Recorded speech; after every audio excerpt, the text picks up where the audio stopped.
reconociendo la labor de la Comisión de Desarrollo Económico. No ha sido un procesamiento fácil, una ley económica urgente que siempre ya tiene sus complejidades y no se diga ahora cuando existe tanto cálculo político y tanta politiquería en el ambiente. Así es que todo el respaldo al trabajo que yo se realizaron los comisionados de esa comisión y de manera particular al presidente de la misma. ¿Qué solidaridad, colegas legisladores?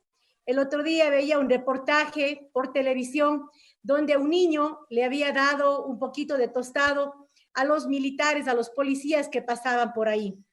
Y luego, en lo posterior, esos militares que fueron ayudados regresaron a esta comunidad indígena, llevando también alimentos a este niño y a su familia en estos momentos duros en los que hay ecuatorianos que pasan hambre porque no pueden salir a trabajar por la crisis sanitaria.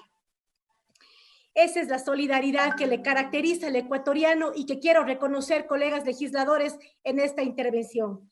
A todos los ciudadanos, a los buenos samaritanos que han hecho hasta lo imposible por ayudar al prójimo, a esas brigadas de migrantes que se organizan para llevar una fundita de víveres al ecuatoriano que se encuentra enfermo y aislado por el COVID. Quiero reconocer a esos ecuatorianos y a esos actos solidarios y a su vez también rechazar de la manera más firme la avaricia con la cual se rechaza el día de hoy los aportes solidarios que este proyecto de ley le planteaba a los ciudadanos. Decirle a los ecuatorianos y ecuatorianas que es mentira que este proyecto de ley le metía la mano a la gente, al pueblo, a la gente más necesitada. Eso es falso.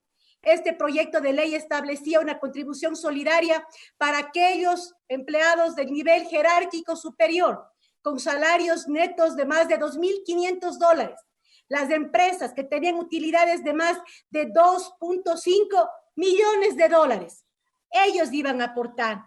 Y lamentablemente vemos cómo legisladores se dedicaron a defender esos bolsillos, los bolsillos de sus amigos de las cámaras, de las empresas, de la banca, y encima de eso le engañan a la gente diciendo que esta ley creaba tributos, impuestos al pueblo, a la gente de a pie. Nada más falso. Y me da una pena en el alma realmente que esa politiquería haya hecho que no existan los votos necesarios para poder aprobar esas contribuciones solidarias que hoy más que nunca son necesarias para el país. Se cuestionan, se dicen que se mete el dinero a la gente, que no es solidaridad. Sin embargo, cuando hubo el terremoto en Manabí, también tuvimos medidas similares y ahí sí era solidaridad, ahora ya no es solidaridad.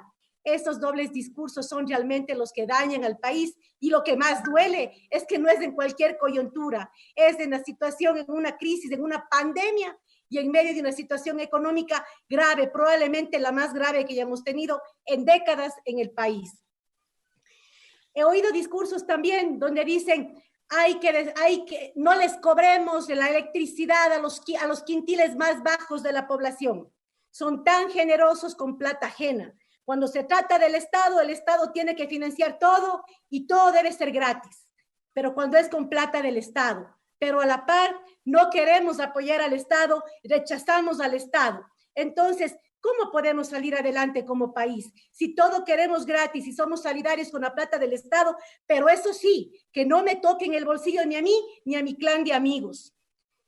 Se habla también de las tasas de interés.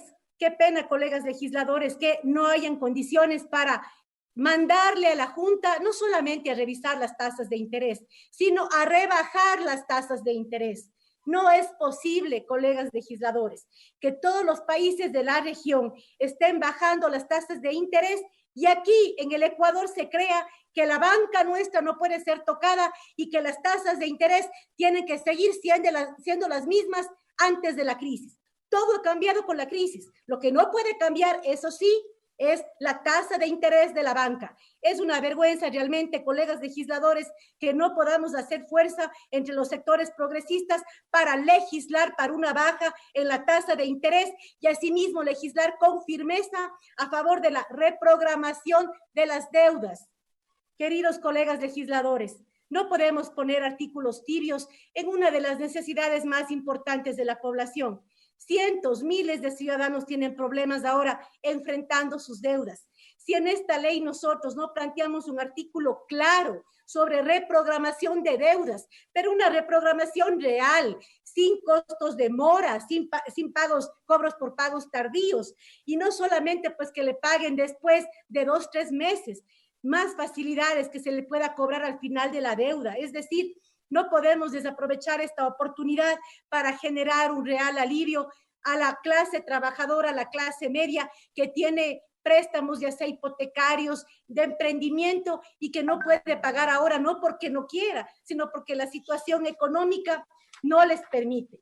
También en este proyecto de ley, queridos ciudadanos y ciudadanas, estamos tratando de legislar para dar facilidades en torno a las pensiones educativas. Y nadie quiere quebrar a las instituciones privadas. Reconocemos lo que hacen por la educación del país, pero es importante también que se reconozca la situación, la realidad que existe ahora. Y la verdad es que muchos padres de familia no van a poder pagar esas pensiones porque han perdido su trabajo. Además, la educación virtual debe ser reevaluada por la autoridad competente para poder establecer el costo real aproximado que sirva de referencia para el cobro de estos meses de pensiones y que pueda haber un diferimiento de los pagos de las pensiones.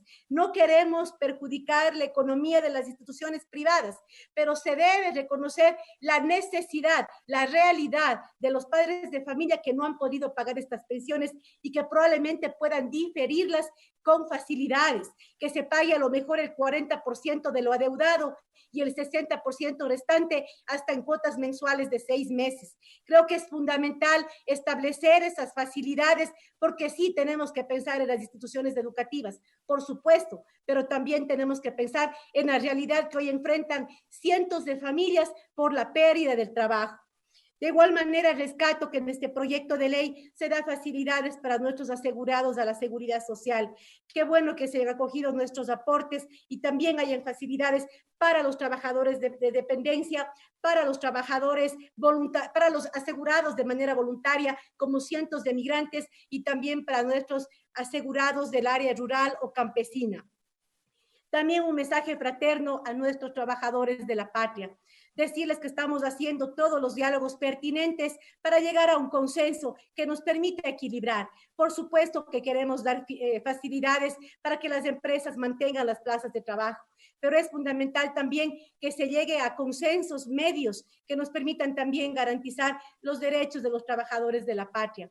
Aquí se ha dado un ejemplo de una ciudadana que trabaja y que gana un salario básico unificado. Yo quiero también ponerme en el lugar del panadero artesano que a lo mejor tiene 2, 3 empleados, de los carpinteros, de los artesanos, por ejemplo, de mi querida provincia de La Suay, donde tienen 3, 4, 5 maestros trabajando y que en estos momentos enfrentan complejas situaciones para poder pagar esos salarios porque no están vendiendo sus productos. A esos que se lamentan por estos temas, qué pena que no hayan apoyado el aporte de las empresas que tienen 2.5 millones de dólares en utilidades, porque esos aportes eran los que iban a financiar un fondo precisamente para ayudar al microempresario, al mediano empresario y al pequeño empresario. Qué pena que no se haya pensado en eso y que hayamos preferido precautelar el bolsillo de las empresas que tienen 2.5 millones de utilidades en el país. Queridos colegas legisladores, también me gustaría hacer una breve referencia a otros temas que se han dicho durante este debate. Se han hablado de portales digitales que denuncian la corrupción de algunos legisladores.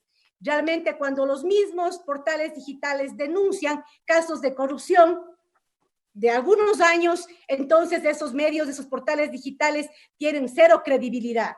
Pero cuando se trata de los adversarios, ahí sí hay que tomar en cuenta esa información.